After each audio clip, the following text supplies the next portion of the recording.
बोंधू अशोक खरातच्या प्रकरणामध्ये आयकर विभागानं एंट्री घेतली आहे। बोंधू अशोक खरातच्या मालमत्तेची आयकर विभाग चौकशी करणार आहे। खरातच्या मालमत्ता आणि कोट्यवधींच्या व्यवहारांची तपासणी केली जाईल। बोंधू खरातच्या प्रकरणी आणखी तिघांना एसआयटीनं ताब्यात घेतल्याची माहिती। खरातच्या ईशान्येश्वर मंदिराचे पुजारी आणि 2 कर्मचारी अशा 3 जणांना चौकशीसाठी घेतलं ताब्यात। कर्मचाऱ्यांकडून खरातच्या फार्म हाऊसवरती कोणकोणते कारनामे सुरू होते याचा उलगडा होणार आहे। अशोक खरातचं प्रकरण गंभीर, ज्या लोकांचा सहभाग असेल त्यांना सोडणार नाही। चौकशीसाठी अधिकाऱ्यांना योग्य सूचना दिल्या, मुख्यमंत्री देवेंद्र फडणवीस यांची माहिती।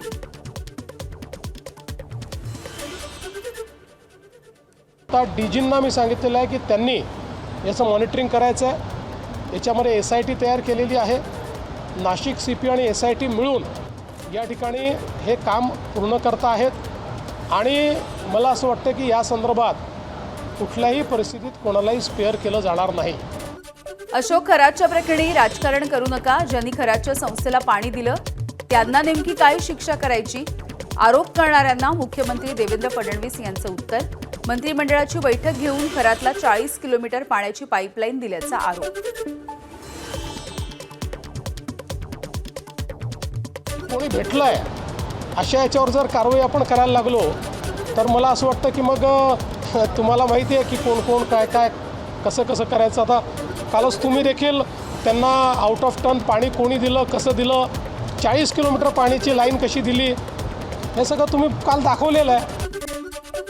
अशोक खरातच्या प्रकरणामध्ये महिला आयोगाच्या अध्यक्षांचा 3च दिवसामध्ये राजीनामा झाला, परंतु सुनेत्रा पवारांनी रुपाली चाकणकरांची पक्षामधून हकालपट्टी करणं गरजेचं आहे। तृप्ती देसाईंनी ही मागणी केली।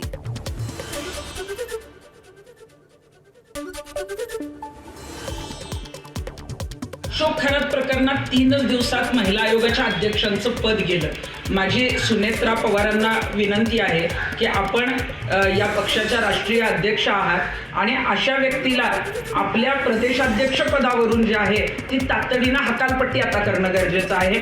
अशोक खरात याचे जे संबंध आहेत ते अनेक मंत्र्यांशी, अनेक राजकारण्यांशी आहेत, त्यामुळं अनेकांचं पितळ उघडं होऊ शकतं। रुपाली चाकणकर यांच्या आशीर्वादामुळे खरातचं विकृत कृत्य सुरू। चाकणकरांमुळे मंत्रिमंडळामधील मंत्री हे खरातच्या दरबारी। राष्ट्रवादीच्या नेत्या रुपाली ठोंबरे पाटील यांचा गंभीर आरोप। तुम्ही वर्षापूर्वी त्याच्या विरोधातली तक्रार, पत्रकारांनी केलेला भांडाफोड तुम्ही का दाबला? कारण का त्या सूत्रधार होत्या, त्यांनी बोंधूबाबाला सांगितलेलं होतं तू काही कर, मी पदावर बसलेली आहे, माझ्या सगळे मंत्रिमंडळातली लोक मी तुझ्यापर्यंत आणून दिलेली आहेत। तुझ्या त्या मदतीने त्याचा मनोबल वाढत गेलं आणि तो अत्याचार करत गेला। रुपाली चाकणकर या महाराष्ट्रामधील सर्वात मोठ्या सेक्स रॅकेटच्या सूत्रधार। रुपाली ठोंबरे यांचा गंभीर आरोप। तर चाकणकर यांना मुख्य आरोपी करा। रुपाली ठोंबरे यांची मुख्यमंत्री देवेंद्र फडणवीस यांना पत्र लिहून मागणी।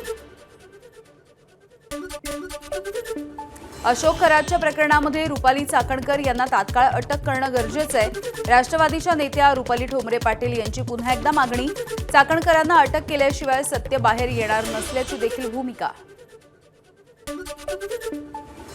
राज्य महिला आयोगाच्या संविधान पदावर असलेल्या अध्यक्षा त्या आरोपीच्या सोबत संगत मताने हे करत होत्या, त्याच्यामुळे त्यांना तातडीने अटक करणे गरजेचं आहे। सेक्शन 120(ब) नुसार त्यांचा जो काही सहभाग तिथं आढळतो आहे त्याच्यामध्ये त्यांना तातडीने अटक होणं गरजेचं आहे। बोंधुगिरीमध्ये मंत्री सहभागी असेल तर त्यांना सह आरोपी करा। खरातचे भक्त असलेल्या मंत्र्यांना सह आरोपी केल्याशिवाय बोंधुगिरी थांबणार नाही। खासदार संजय राऊत यांची मागणी। बोंधूबाबाच्या दरबारात जाणाऱ्या सर्व राजकारण्यांना, खास करून मंत्र्यांना, जे सत्ताधारी आहेत ते मंत्री, त्यांना सहआरोपी केलं पाहिजे। ते सत्तेवर आहे, जे कॅबिनेटमध्ये आहेत देवेंद्रजींच्या, त्यांना सहआरोपी केल्याशिवाय या राज्यातली बोंधुगिरी, गोवाबाजी थांबणार नाही। दीपक केसरकर यांच्यावरती कुणीही विश्वास ठेवू नका। केसरकर सावंतवाडीचा डोमकावळा। केसरकर जंगलामध्ये जाऊन अशाच पद्धतीचे विधी करतात। संजय राऊतांचा आरोप। केसरकरांवरती कोणी विश्वास ठेवू नका। केसरकर हा सावंतवाडीचा डोमकावळा आहे, बरं का. त्यांच्यावरती विश्वास ठेवू नका. महाराष्ट्राच्या सरकारमध्ये असल्यापासून त्यांना या गोष्टीचा नाद आहे. ते अनेक जंगलामध्ये जाऊन विधी करतात असे त्यांचे सहकारी सांगतात. अशोक खरातच्या विरोधामध्ये तक्रार करण्यासाठी आणखी 3 महिला पुढे आल्या. खरातच्या विरोधामध्ये कारवाई करण्यासाठी एसआयटीला आणखी सबळ पुरावे मिळण्याची शक्यता. खरातनं महिलांचं शोषण केल्याचे 100पेक्षा अधिक व्हिडिओ असल्याची सूत्रांची माहिती. अटकेच्या 3 दिवस आधी अशोक खरातची राज्यामधल्या 3 मोठ्या अधिकाऱ्यांच्या सोबत बैठक. शिर्डीमधल्या नामांकित हॉटेलमध्ये भेट. एक अधिकारी मुंबई विभागामधला असल्याची माहिती. विनोद नावाच्या व्यक्तीनं ही भेट घडवून आणली. खरातच्या प्रकरणामध्ये आता उपजिल्हाधिकारी अभिजित भांडे पाटील यांच्यावरती आरोप. अभिजित भांडे यांच्या पत्नीची खरातच्या पत्नीसोबत जमीन खरेदी. सामाजिक कार्यकर्ते विजय कुंभार यांचा आरोप आहे. पत्नीच्या नावावरती अनेक कंपन्या, रिअल इस्टेट फार्म्स आणि स्टार्टअप असल्याचाही आरोप आहे.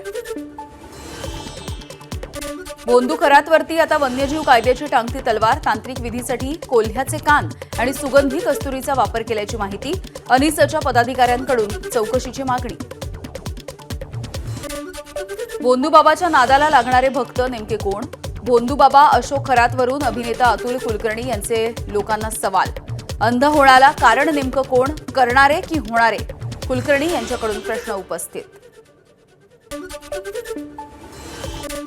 मी खासदार असताना विविध सामाजिक प्रश्न सोडवत होतो, पण दुर्दैवाने आताचे खासदार आणि आमदार गायब झाले. माजी खासदार विनायक राऊत यांची खासदार नारायण राणे यांच्यावरती टीका. मी खासदार असताना आमचे आमदार, मी कार्यकर्ते या सर्वांच्या माध्यमातून विविध सामाजिक प्रश्नांना आम्ही हात घालत होतो. दुर्दैवाने आत्ता निवडून आलेले खासदार सिंधुदुर्गमधून कुठे गायब झाले. तिथले मंत्री गायब झाले, तिथले आमदार गायब झाले. मुंबईमधील पालिका सफाई कामगार उद्या मुख्यमंत्र्यांची भेट घेणार आहेत. मालकी हक्काची घरं मिळावीत ही प्रमुख मागणी. 2008 मध्ये घर देण्याचा शासन निर्णय जाहीर. मात्र आतापर्यंत फक्त 50 जणांना ही घरं मिळाली आहेत. उष्णतेच्या लाटेचा सामना करण्यासाठी ठाणे महानगरपालिकेचा हिट ॲक्शन प्लॅन. शहरामधील प्रमुख ट्रॅफिकच्या चौकांमध्ये ग्रीन नेट लावण्यात आलंय. सनस्ट्रोकचे प्रकार रोखण्यासाठी सार्वजनिक बांधकाम विभागाचं महत्त्वाचं पाऊल. बीडच्या केस तालुक्यामधील मस्साजोगमधील सरपंच पदाची पोटनिवडणूक जाहीर. 28 एप्रिलला मतदान आणि 29 एप्रिलला निकाल जाहीर होणार आहे. सरपंच पदासाठी संतोष देशमुख यांच्या कुटुंबामधील एखाद्या सदस्याला किंवा त्यांच्या पत्नीला उमेदवारी मिळण्याची शक्यता आहे. साताऱ्यामध्ये मंत्री शंभूराज देसाई यांना झालेल्या धक्काबुक्कीचा सांगलीमध्ये निषेध. संतप्त शिवसैनिकांकडून एकत्रित येत भाजपचा निषेध. सातारा जिल्हा परिषदेवरती सत्ता स्थापनेच्या वेळेला भाजप आणि शिवसेनेमध्ये वाद झाला. अकोटचे आमदार प्रकाश भारसाकळे यांचे चुलत भाऊ संजय भारसाकळे युवा स्वाभिमान पक्षात. रवी राणा यांच्या उपस्थितीमध्ये त्यांनी पक्षप्रवेश केलाय. संजय भारसाकळे यांच्या प्रवेशामुळे दर्यापूरचे राजकीय चित्र बदलण्याची शक्यता.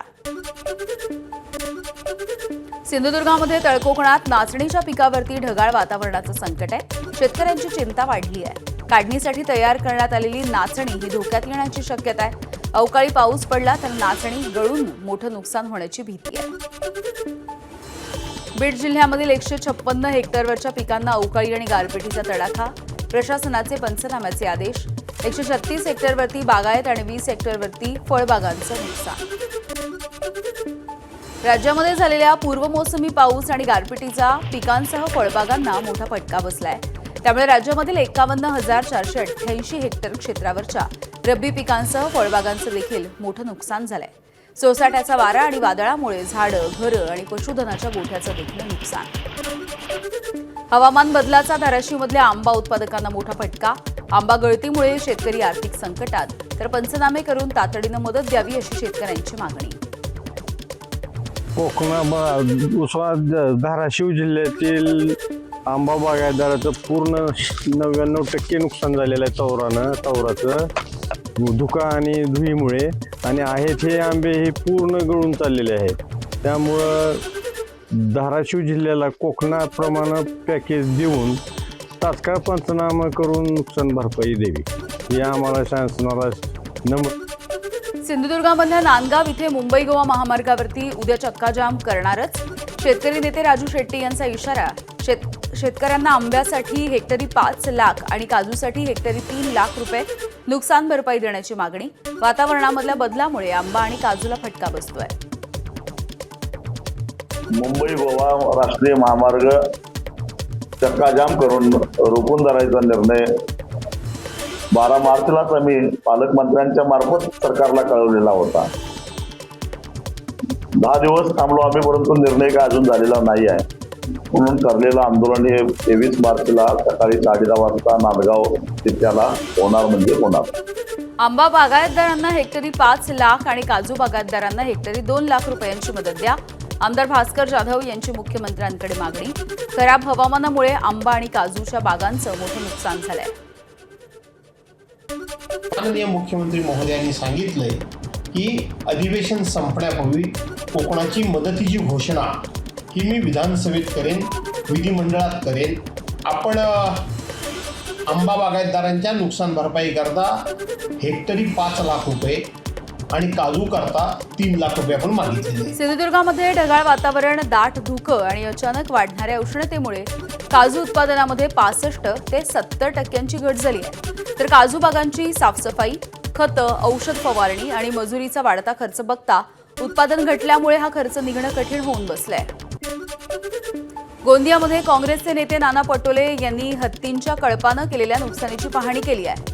अर्जुनी बोरगाव तालुक्यामधील शेतकऱ्यांच्या मका, मिरची आणि भाजीपाल्याच्या पिकांचं हत्तीच्या कळपानं नुकसान केलंय. शेतकऱ्यांना सरसकट नुकसान भरपाई देऊन हत्तींचा बंदोबस्त करण्याची पटोलेंची मागणी. या सगळ्या घटनेची माहिती आम्ही मंत्र्यांना आणि वेळ आलं तर विधानसभेतही मांडू आणि या हत्तीचं जे कळप आहे हे पुढच्या काळात या भागात येऊ आलं नाही पाहिजे, यासाठी शासनाने करायच्या उपाययोजना आणि शेतकऱ्यांचं पुन्हा नुकसान होणार नाही याची काळजी शासनाने घ्यावी, या पद्धतीची भूमिका आम्ही सोमवारी विधानसभेत मांडू. राज्यामध्ये जलजीवन मिशन योजनेचा बोजवारा. आमदार भास्कर जाधव यांचा आरोप. पंतप्रधान नरेंद्र मोदी यांची महत्वाकांक्षी असलेली जलजीवन मिशन योजना राज्यामध्ये फेल ठरली आहे. चिपळूणमध्ये पाणी टंचाईचं संकट असल्याची जाधव यांची माहिती. चिपळूणमध्ये वास्तविक टँकरने पाणी मागवण्याची वेळ येता कामा नये, परंतु पाणी मागवण्याची वेळ आलेली आहे. राज्य 11 लाख आणि 2,000 कोटीच्या कर्जामध्ये बुडालेलं आहे. त्यामुळे राज्य सरकार आता ह्या पाणी योजना कसं करणार हे पाहावं लागेल. परंतु तूर्त तरी मी सांगतो की ह्या जलजीवन मिशन योजनेचा पुरता बोजवारा उडालेला आहे, तो सावरणं कठीण आहे. वर्ध्याच्या आष्टी इथल्या कृषी उत्पन्न बाजार समितीचं विभाजन. उपजिल्हा निबंधकांनी मागितल्या सूचना आणि हरकती. कारंजा बाजार समितीनं स्वतंत्र होण्यासाठी प्रयत्न केले होते. जलपर्यटनासाठीची INS गुलदार निवृत्त युद्धनौका वर्षभरापासून विजयदुर्ग बंदरामध्ये तशीच उभी आहे. समुद्री पर्यटनाचा MTDCचा महत्वाकांक्षी प्रकल्प कागदावरच. युद्धनौका समुद्राच्या तळाशी नेऊन अंडर वॉटर म्युझियमचं नियोजन थंड बसत्यात. कोल्हापुरात राजश्री शाहू महाराज यांनी स्थापन केलेली शाहू मिल पुन्हा एकदा सुरू करण्याची मागणी होती आहे. लवकरच कोल्हापूर जिल्ह्यामधल्या सर्व लोकप्रतिनिधींची बैठकही घेतली जाणार आहे. मुंबईमध्ये गेल्या 7 दिवसांपासून दीपक बोराडे यांचं धनगर आरक्षणासाठी आमरण उपोषण सुरू आहे.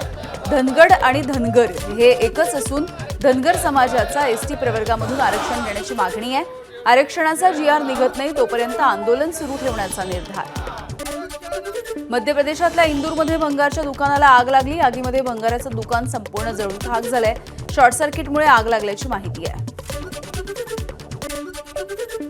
गोंदियातल्या किडंगी पार इथे दारूबंदीसाठी आंदोलन करणाऱ्या 13 जणांवरती गुन्हे.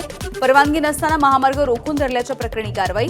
प्रशासनाकडून दारूचं दुकान बंद करण्यासाठी सरकारकडे अहवाल. बीड तालुक्यामधल्या जरूडमध्ये तरुणाच्या अपघाती मृत्यूनंतर दोघांना दृष्टी मिळणार आहे. सूरज कोरडे याच्या कुटुंबियांनी नेत्रदान करण्याचा निर्णय घेतलाय. सूरज याच्या डोळ्यांमुळे 2 जण हे जग बघू शकतील. बातमी वांद्र्यातली. वांद्रे रेल्वे स्थानकाजवळ बांगलादेशींचं अतिक्रमण हटवलं. भाजपचे नेते किरीट सोमय्या यांनी हा व्हिडिओ ट्विट केलाय. फलाटावरती प्रचंड अतिक्रमण झालेलं होतं. अनेक परदेशी पर्यटकांनी याचे व्हिडिओ देखील बनवले होते. धाराशिवमध्ये 10,38,00,000पेक्षा अधिक किमतीचे अंमली पदार्थ जप्त. नळदुर्ग तुळजापूर या रोडवरती नाकाबंदीच्या दरम्यान हाशिम ऑइल जप्त. पोलिसांनी पाठलाग करताच संशयास्पद कारमधून रस्त्याच्या कडेला बॅग फेकून दिल्याची घटना आहे. 2 अज्ञात इसमांच्या विरोधात गुन्हा दाखल. धक्कादायक बातमी आहे. मुंबईमधल्या प्रसिद्ध सिद्धिविनायकाच्या मंदिरामध्ये चोरीचा प्रकार घडलाय. मंदिरामधल्या कर्मचाऱ्यांनीच दानपेटीतल्या पैशांवरती डल्ला मारला. दादर पोलिसांनी आरोपीला अटक केली आहे. मंदिरामधल्या सीसीटीव्हीमुळे चोरीचा प्रकार समोर आला. पुण्यात ऑनलाईन इलेक्ट्रिक शेगडी महागात पडली. ज्येष्ठ नागरिकाची सायबर चोरट्यांनी 3,10,000 रुपयांची फसवणूक केली आहे. कोथरूड पोलिसांकडून सायबर चोरट्याच्या विरोधात गुन्हा दाखल. दिग्दर्शक रोहित शेट्टीच्या घरावरती झालेल्या गोळीबाराच्या प्रकरणी आणखी एका आरोपीला अटक. लॉरेन्स बिश्नोई टोळीचा हस्तक असलेला गोलू पंडित उर्फ प्रदीप शर्मा याला उत्तर प्रदेशातून अटक करण्यात आली. मुंबई गुन्हे शाखेची कारवाई. या प्रकरणामधली ही 14वी अटक आहे. वाशिममध्ये चालत्या बसमधून दागिने चोरी करणारी टोळी जेरबंद. महिला प्रवाशांना लक्ष्य करत दागिन्यांवरती चोरी. संभाजीनगर इथल्या टोळीला वाशिम पोलिसांनी अटक केली आहे. ओबीसी नेते शब्बीर अन्सारी यांचं वृद्धापकाळानं निधन झालंय. वयाच्या 79व्या वर्षी त्यांनी अखेरचा श्वास घेतला.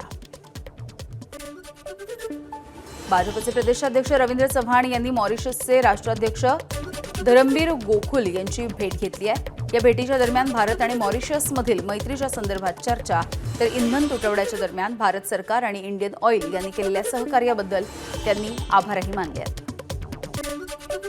पंतप्रधान नरेंद्र मोदी यांच्या शिरपेचात आणखी एक मानाचा तुरा. मोदी सर्वाधिक काळ पदावरती राहणारे सरकार प्रमुख.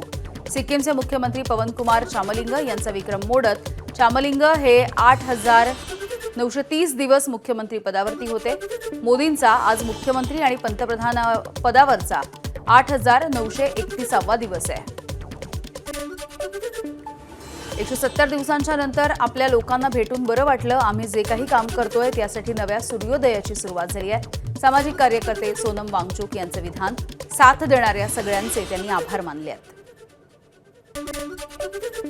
राजस्थानातल्या उदयपूरमध्ये गंगौर उत्सव आनंदामध्ये साजरा. गंगौर घाटावरती पारंपरिक पद्धतीनं उत्सव साजरा. महिलांचा पारंपरिक वेशभूषेमध्ये सहभाग. जहाजामध्ये बसून महिलांनी प्रार्थना केली. देशामधील सर्वाधिक गर्दीच्या स्थानकांपैकी एक असलेल्या नवी दिल्ली रेल्वे स्थानकाला AI आधारित सुरक्षा कवच. उच्च तंत्रज्ञान कॅमेरे, रिअल टाइम मॉनिटरिंग आणि डिजिटल तंत्रज्ञानाचा वापर. अनधिकृत प्रवाशांना रोखण्यासाठी उपाययोजना.